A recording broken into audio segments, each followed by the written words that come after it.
নমস্কার, আপনারা দেখছেন চ্যানেল এবিসি। আমি বিজয়, আর প্রত্যেক দিনকার মতো আপনাদের সামনে উপস্থিত হয়ে গেছি। আজকে আমি আপনাদের সঙ্গে এখন আলোচনা করব রাশিচক্রের ২৭টি নক্ষত্রপুঞ্জের মধ্যে ১৫ নম্বর নক্ষত্র স্বাতী নক্ষত্র সম্পর্কে। দেখুন, তুলা রাশিতে ৬ ডিগ্রি ৪০ থেকে ২০ ডিগ্রি পর্যন্ত এই স্বাতী নক্ষত্রের কিন্তু বিস্তার দেখতে পাওয়া যায়। প্রাচীন বৈদিক যারা ঋষি ছিলেন তারা এই উজ্জ্বল নক্ষত্রটিকে বিদ্যার দেবী সরস্বতীর আবাস গৃহরূপে কিন্তু কল্পনা করেছিলেন। মাথায় রাখতে হবে, নক্ষত্রটির প্রতীক হচ্ছে তীব্র বাতাসে উড়িয়ে নিয়ে যাওয়া একটি ছোট্ট চারা গাছের ডালকে। বাতাস নির্দেশ করে নক্ষত্রটির বায়ুর দিকটিতে, যা বিশেষত চঞ্চলতার নির্দেশক। এই কারণেই স্বাতী নক্ষত্র নির্দেশ করে স্বাধীনতা, শক্তি অর্জনের প্রচেষ্টা। যেমন একটা ছোট্ট চারা গাছ এক স্থান থেকে আরেক স্থানে ঝড়ে উড়ে গিয়ে পড়ল, এবং সেই স্থানে সেই চারা গাছটি প্রতিকূল পরিস্থিতিতে, প্রতিকূল পরিবেশে তার বেড়ে ওঠার শক্তিকে ধীরে ধীরে কিন্তু বাড়িয়ে তুলল। তাই প্রাচীন শাস্ত্রে উল্লেখও আছে যে শক্তিশালী বায়ু যে কোনো বস্তুকে স্থানান্তরিত করার ক্ষমতা ধারণ করে। যেমন মেঘের শক্তি সবকিছু উড়িয়ে নিয়ে যেতে পারে, সেরকম স্বাতী নক্ষত্র শান্ত প্রকৃতির হলেও প্রয়োজনে শক্তি প্রয়োগ করতে কিন্তু এদের কোনো কুণ্ঠাবোধ হয় না। তাই এরা কিন্তু সময় সময় এদের শক্তি প্রয়োগ করে থাকে। তো আমাদের আজকের আলোচনার মধ্যে কিন্তু আমরা স্বাতী নক্ষত্রের ক্ষেত্রে কোন দিকটা তাদের ভালো আছে, কোন দিকটা খারাপ আছে, এরকম কতগুলি বৈশিষ্ট্য সম্পর্কে আমরা আলোচনা করার চেষ্টা করব। যারা স্বাতী নক্ষত্রের জাতক জাতিকা রয়েছেন তাদের ক্ষেত্রে তাদেরকে অন্যান্য নক্ষত্রের থেকে কিভাবে আলাদা করে চেনা যেতে পারে, এই ক্যারেক্টারগুলি বিচার করবার ক্ষেত্রে আরেকটা জিনিস কিন্তু আমাদের মাথায় রাখতে হবে, যে স্বাতী নক্ষত্র যে রাশিতে অবস্থান করে সেই রাশি হলো কালপুরুষের সপ্তম রাশি, তুলা রাশি। দ্বিতীয়ত যেটি খেয়াল রাখতে হবে সেটি হচ্ছে স্বাতী নক্ষত্র যে রাশিতে অবস্থান করে থাকে সেই রাশির অধিপতি হলেন শুক্র। সুতরাং স্বাতী নক্ষত্রের জাতক বা জাতিকাদের ক্যারেক্টার পর্যালোচনা করার সময় স্বাতী নক্ষত্রের মালিক অর্থাৎ রাহু এবং তার সঙ্গে জুড়ে থাকা শুক্রের প্রভাবকে আমাদের মাথায় রেখে কিন্তু চিন্তা ভাবনা করতে হবে এবং ফলাদেশের ক্ষেত্রে এগোতে হবে। তাহলে স্বাতী নক্ষত্রের মানুষেরা সাধারণত কেমন হয়ে থাকে? স্বাধীনতা প্রেমী, স্বাধীন চেতা, প্রবল স্বাধীনেরা, অর্থাৎ এরা মারাত্মক রকমের ফ্রিডম লাভার বলা যেতে পারে। কোনোভাবেই এদের যে স্বভাব বৈশিষ্ট্য সেগুলোকে দমিয়ে রাখা, দাবিয়ে রাখা সম্ভব নয়। এরা সবসময় নিজের গতিতে এগিয়ে চলতে ভালোবাসেন এবং এর কারণে এরা কিন্তু অপ্রতিরোধ্য। শত্রু থাক বা না থাক, সামনে প্রতিবন্ধকতা আসুক বা না আসুক, এদের গতি সবসময় থাকেই। এই গতি সেটা স্বাতী নক্ষত্রের মানুষদের সাফল্যের কিন্তু একটা অন্যতম কারণ, এটাও কিন্তু মনে করা হয়ে থাকে। এছাড়া স্বাতী নক্ষত্রের মানুষেরা সম্পূর্ণরূপে নির্ভীক। এরা যে কোনো কাজে এগিয়ে যেতে পারে, যে কোনো বিষয় ট্যাকল করার মতো ক্ষমতা এদের মধ্যে কিন্তু ভীষণভাবে দেখতে পাওয়া যায়। দেখুন, এরা ম্যানিপুলেট করতে পারে, যে কোনো মানুষকে বশীভূত করতে পারে। এদের মধ্যে একটা আকর্ষণ করবার ক্ষমতা ভীষণ রয়েছে এবং এই আকর্ষণ করবার কারণেই এরা কিন্তু আরো অপ্রতিরোধ্য হয়ে ওঠে। এছাড়া স্বাতী নক্ষত্রের মানুষরা ভীষণ ভ্রমণ প্রিয়।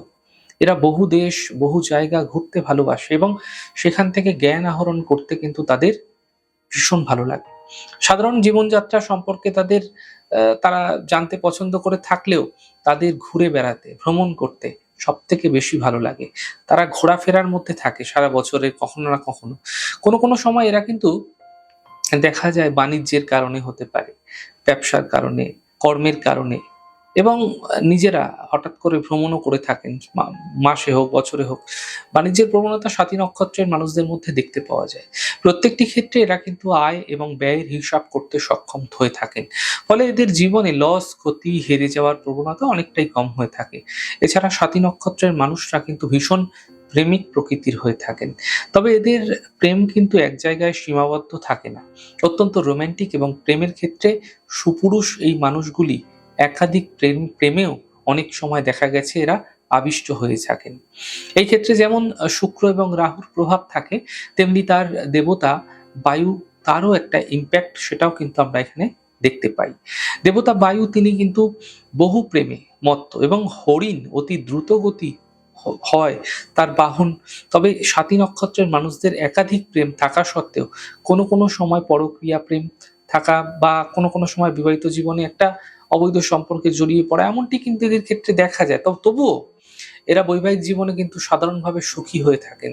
সব ক্ষেত্রেই যে অবৈধ প্রেম হবে এমনটি কিন্তু নয়, অনেক ক্ষেত্রে এমনটি দেখা যায়। স্বামী কিংবা স্ত্রী এরা কিন্তু এদের ক্ষেত্রে খুব ভালো হয়ে থাকে, লাকি হয়ে থাকে, অনেকটাই গর্ব অনুভব করে থাকেন এরা। সাধারণত স্বাতী নক্ষত্রের জাতক জাতিকারা মিষ্টভাষী হয়ে থাকেন, গুণী এবং দরদী প্রকৃতির মনের মানুষ হয়ে থাকেন। সে পরিবর্তনমূলক সব পরিস্থিতিকে মানিয়ে নিতে পারে। স্বাতী নক্ষত্রের মধ্যে না দেখা যায় একটা সুশৃঙ্খল কর্মশক্তি, প্রতিনিয়ত প্রত্যেক দিন একটা সঠিক নিয়মে করে চলা কর্মশক্তি এবং অপরকে প্রভাবিত করার বাকশক্তিও কিন্তু এদের মধ্যে দেখতে পাওয়া যায়। কম কথা বললেও কখনো কখনো এদের মধ্যে কিন্তু সেই কথার যে যুক্তি অনেক বেশি গুরুত্ব থাকে।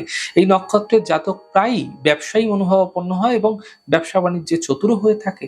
সেলসম্যান ওরিয়েন্টেড কাজকর্ম এদের ক্ষেত্রে খুব ভালো হয়ে থাকে। স্বাতী নক্ষত্রের মানুষদের পরবর্তী বৈশিষ্ট্য, এরা কিন্তু ভীষণ রকম ক্রিয়েটিভ হয়ে থাকে।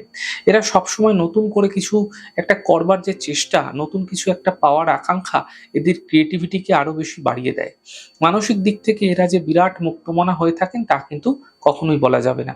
কিন্তু এদের মধ্যে একটা অ্যাপ্রোচ, একটা সিস্টেমেটিক অ্যাপ্রোচ, পরিকল্পিত একটা বিহেভিয়ার, সেটা কিন্তু এই মানুষগুলির গ্রহণযোগ্যতাকে অনেকটা বাড়িয়ে দেয় এবং এদের যে ক্রিয়েটিভিটি তার এক্সপেক্ট সেটা কিন্তু অনেক জায়গা থেকে এদের বাড়িয়ে দেয় এবং আকর্ষণীয় করে তোলে এদের। এছাড়া স্বাতী নক্ষত্রের মানুষরা একটু কখনো কখনো ভীষণ পরিবর্তনশীল হয়ে থাকে। সবসময় এরা জীবনের আপগ্রেডেশন পছন্দ করেন। এই মানুষগুলি সমস্যা থেকে বেরিয়ে আসতে পছন্দ করেন এবং এদের জীবনে কিছু প্রচুর সমস্যা দেখতে পাওয়া যায়। সবসময় যে এরা এই সমস্যাগুলোকে সলভ করতে পারেন তা কিন্তু একেবারেই নয়। কিন্তু বহু ক্ষেত্রে এরা এই সমস্যাগুলোকে এড়িয়ে চলার, নতুন পথ খুঁজে বার করার একটা কিন্তু পন্থা অবলম্বন করেন। তবে স্বাতী নক্ষত্রের জাতক বা জাতিকাদের পরবর্তী যে বৈশিষ্ট্য, এরা ভীষণ রকম অভিযোজন প্রিয়। পরিবেশের সঙ্গে মানিয়ে নিতে, খাপ খাইয়ে চলতে এরা ভীষণ পছন্দ করেন এবং এই বিষয়টাতে এরা কিন্তু মারাত্মকভাবে সক্ষম হয়ে থাকেন। দলগত স্বাতী নক্ষত্রের মানুষদের মধ্যে ভীষণ ভালো অভিনেতা, রিপ্রেজেন্টেশনের কোয়ালিটি সেটা কিন্তু আমরা দেখতে পাই এবং এই সমস্ত কোয়ালিটিগুলি, এই সমস্ত চারিত্রিক বৈশিষ্ট্যগুলি স্বাতী নক্ষত্রের মানুষদের অন্য নক্ষত্রের মানুষদের থেকে আলাদা করে রাখতে কিন্তু সক্ষম হয়ে থাকে। এই সমস্ত বৈশিষ্ট্যগুলি ছাড়াও স্বাতী নক্ষত্রের জাতক বা জাতিকাদের মধ্যে তন্ত্রের প্রতি, জ্যোতিষের প্রতি, বাস্তুবিদ্যা, বাস্তুকলার প্রতি একটা বিশেষ আগ্রহ দেখতে পাওয়া যায়। তারা কিন্তু খুব সহজেই সাধু মার্গে উপস্থিত হতে সক্ষম হয়ে থাকেন। এরা একটা খুব ক্লোজ ঘনিষ্ঠ বন্ধু সার্কেলে এবং এই মানুষগুলির ক্ষেত্রে দেখতে পাওয়া যায় যে কখনো না কখনো এরা বন্ধু বান্ধবের সঙ্গে আড্ডা দিচ্ছে, ঘোরাফেরা করছে, এই বিষয়গুলো এদের মধ্যে ভীষণই দেখতে পাওয়া যায়। যে সমস্ত বন্ধুরা একে অপরের জন্য প্রয়োজন হলে প্রাণ দিতে পারেন, স্বাতী নক্ষত্রের জাতক বা জাতিকা এরকম ধরনের হয়ে থাকে। স্বাতী নক্ষত্রের জাতক বা জাতিকারা চিত্রশিল্পী কিংবা ফটোগ্রাফিতে ভীষণ দক্ষ, তার প্রেমের ক্ষেত্রে যেমন দক্ষ, ক্রিয়েটিভিটির ক্ষেত্রেও তারা সাকসেসফুল।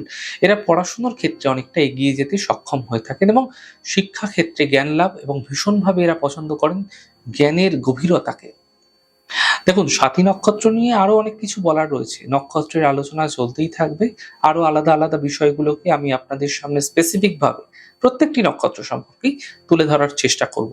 আমাদের ছোট ছোট আলোচনা উপস্থাপনাগুলি যদি আপনাদের ভালো লেগে থাকে সেক্ষেত্রে লাইক করতে, কমেন্ট করতে, সাবস্ক্রাইব করতে এবং শেয়ার করতে বন্ধুদের সঙ্গে ভুলবেন না। অনেক ভালো থাকুন, সুন্দর থাকুন, সুস্থ থাকুন। আগামী পর্বে দেখা হবে। নমস্কার।